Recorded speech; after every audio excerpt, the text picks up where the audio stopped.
about. Let me tell you something.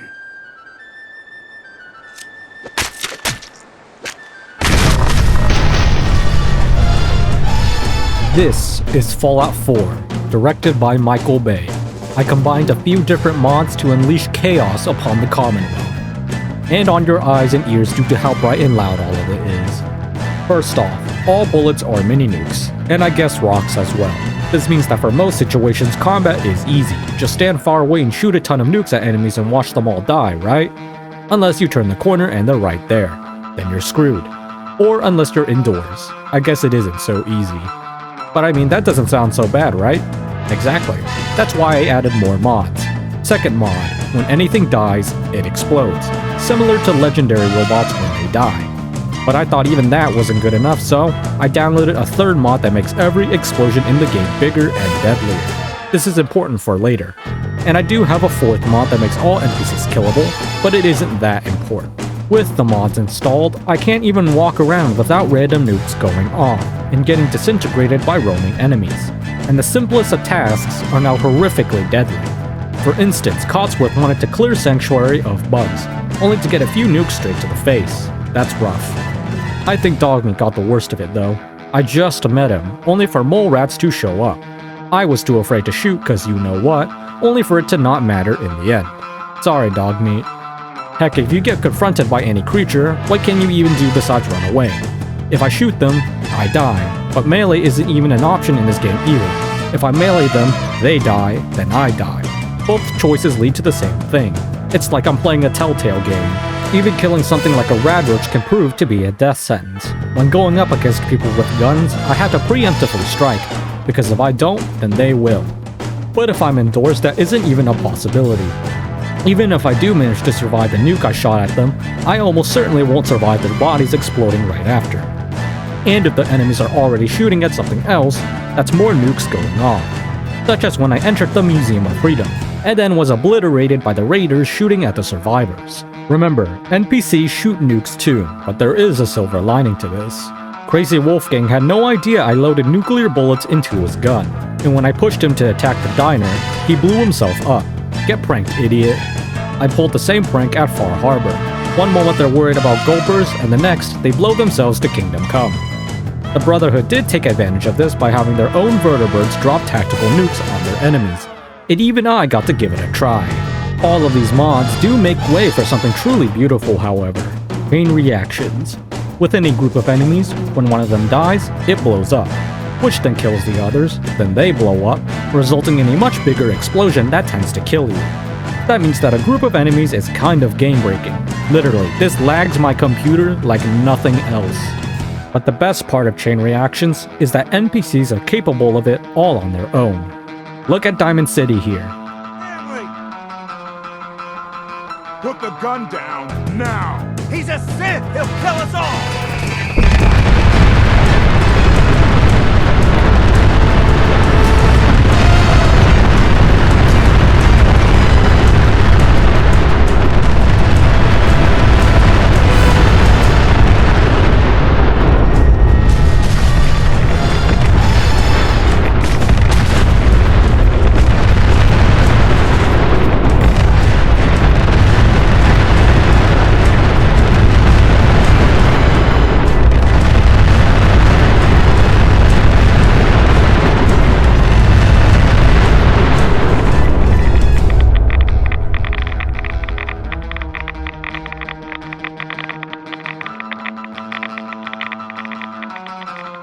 And you thought that the Japanese had it bad.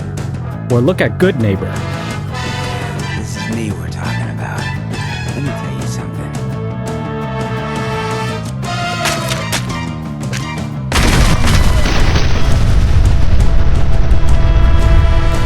Oof, sucks for them.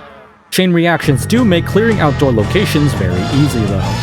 Clearing out the castle of Mirelurks was very easy with a volley of nukes.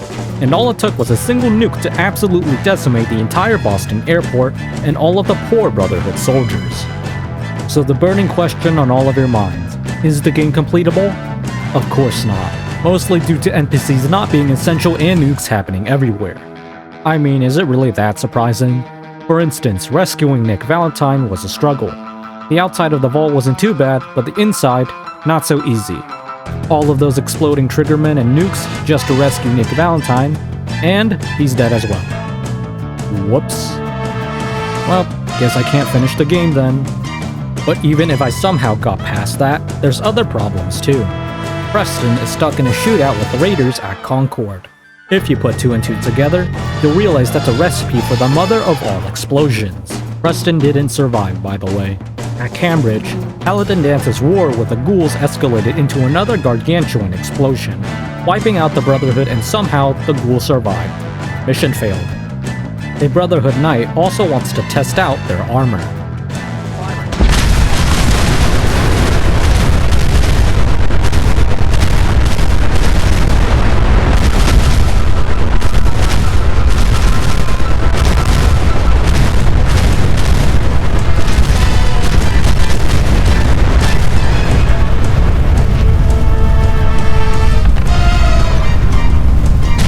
I don't think it held up against that. That little stun wiped out the East Coast Brotherhood of Steel. Good job. And the Courser.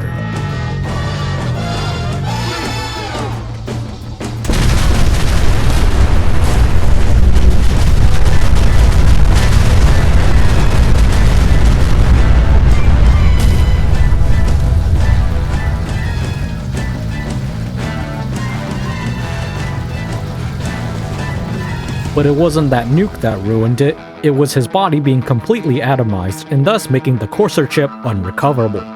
Great. Additionally, interior combat is pretty much impossible.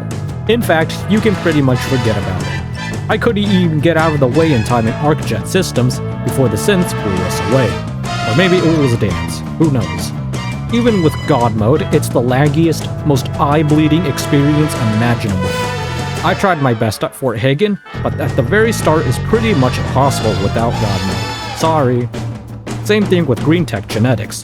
Just an absolute mess of non-stop explosions that made it impossible to traverse. Not to mention that I'd spend 5 minutes looking at a white screen due to how laggy it is. And that's about as far as I got in the main story. But hey, it's not all bad. Think of all the settlement quests you'd have to do for all these worthless settlers if Preston was alive. Channel that rage by wiping them off the face of the earth. I even got to roleplay what it's like to be a pre-war citizen during the Great War. Just without the whole turning into a ghoul part. Achieve your dream of being a supervillain and annihilate any poor settlement that comes across your path. And of course, get onto the highest point of the Commonwealth and rain down nuclear fire on them all. And break my eyes, ears, and computer in the process. This is how it happened. This is how Fallout 4 died.